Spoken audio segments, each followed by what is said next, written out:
Hi, my name is Dr. Steve Aldana. I want to give you a brief little outline of the fast food guide and show you why making healthier fast food choices will make a difference in your health. I'm a former professor, researcher, and now I'm the CEO of WellSteps. Our goal is to improve your health. So here we are. Here's a McDonald's cinnamon melt dessert. It's fast food, not a big deal. Like to have one. They're delicious. It just so happens that it has 460 calories. What does that really mean? It means if you eat one of these to burn off that energy that's from that one dessert, you're going to have to walk approximately for 2 hours. 2 hours of walking to make up all of the difference in calories that you've eaten from that one simple food. Well, fast food is delicious. It's awesome. It just so happens to be very difficult to navigate what's healthy, what's not. So we take a look at fast food in terms of the fast food guide. We see some things happening here. We are now a population that's the fattest population in world history. We've never had a population of humans that has had more body fat than we have right now. It's never been higher. So is fast food really part of the blame? I mean, of all the fast foods that surround us, we have to navigate Subway and Carl's Jr. and McDonald's. It's all part of our food environment right now. Is it really to blame? Well, fast food's awesome if you think about it. It tastes great. It's convenient. It's relatively inexpensive or cheap. It's served hot. It's an amazing American invention. But is it really to blame for the obesity and the chronic diseases we have in the United States? Well, here's where it gets really interesting. There's a lot of research that's been done now on fast food.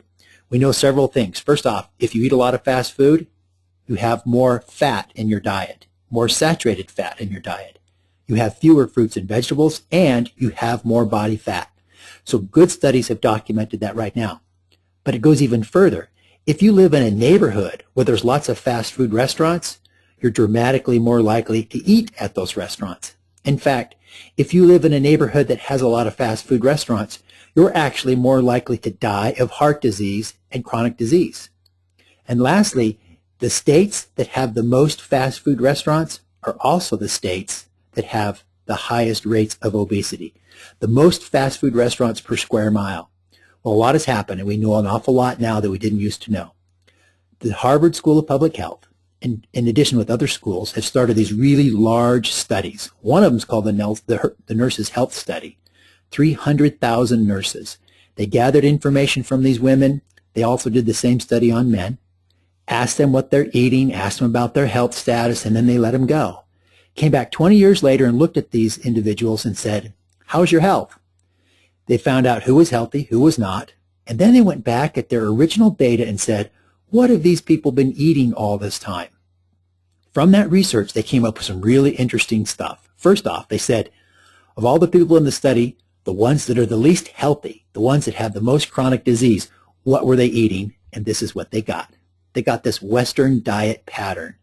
It's a pattern of foods that includes red meat, lots of French fries, and highly refined flours, butter, processed meats, high-fat dairy products, very few fruits and vegetables, and a lot of sweets and desserts. This is the Western diet pattern that is described by most of the fast foods that we eat in the United States. And it's connected with the most chronic diseases. Well, then they asked a different research question. They said, of all the women and men in these studies, which ones are the healthiest? And what were they eating? And they got this pattern. This is called the prudent diet pattern.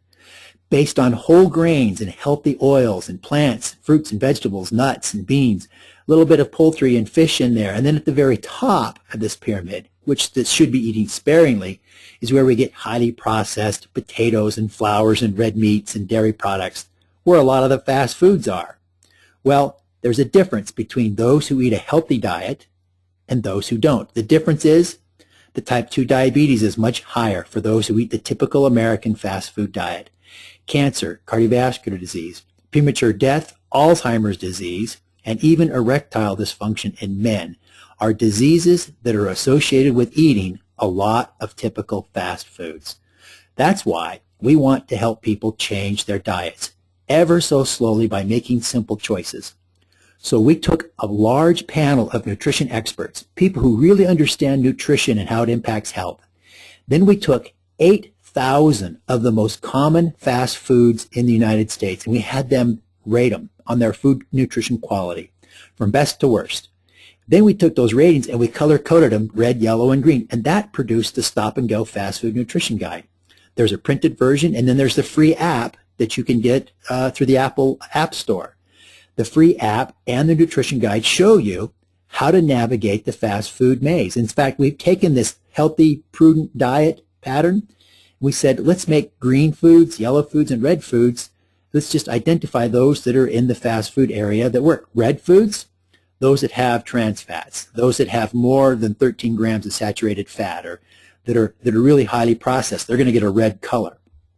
Green foods have lots of whole grains. They have fruits, vegetables. They're used to make with healthy oils, or they're like the deli type sandwiches. And the yellow foods are the ones that are kind of in between, so kind of high in sodium and cholesterol, but they're not as good as green or as bad as red. So we've put them in 3 categories. So now you can pick red, yellow, and green. Among the 8,000 fast foods that are out there, all this information comes from nutrition experts who've color-coded these for you. Then we went one step further and said, what are the best and worst restaurants? Well, guess what? The worst of the worst are the breakfast places. The Denny's, the Waffle House, the Shoney's, IHOP. The worst breakfast places have the worst nutrition quality.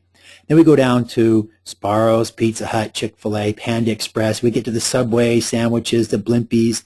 We can see that some of these restaurants are way better than others because they have more or less of the unhealthy red foods. So now here's the real question. Let's say you use this fast food app or you get the fast food guide and you make healthy selections. Will your life improve? Will you make any difference at all in your health if you choose healthier options from among the mostly bad fast food options? Well, here's what we know. We take this prudent pyramid. We'd like to say, let's find some people who eat just the unhealthy or the middle or the green. And we could actually do a study for each one of those groups. That study hasn't been done, and it probably won't been done for a long time. But we did do a study where we took a large population of people from the environment, from the neighborhood, who wanted to do a lifestyle change program that included healthy eating. Not only healthy grocery store foods, but foods at home, but healthy fast foods. And when they ate healthy fast foods, look what happened. Their weight improved. This is reduction in their body mass index, the measure of obesity. Those who are overweight or obese lost considerable weight. Their blood pressure, systolic blood pressure, dropped between 3 and 30 points. So eating a healthy diet improves your systolic blood pressure. It improves your diastolic blood pressure by as much as 14 points.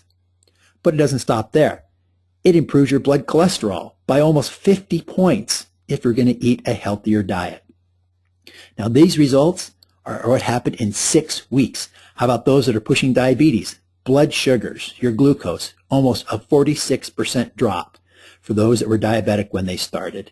So we know that a healthy diet that consists of making better fast food choices and better nutrition choices will impact not only the diseases, but the risk factors that we all have in as little as 6 weeks. So to summarize, the fast food industry, well, they really care more about your money than your health.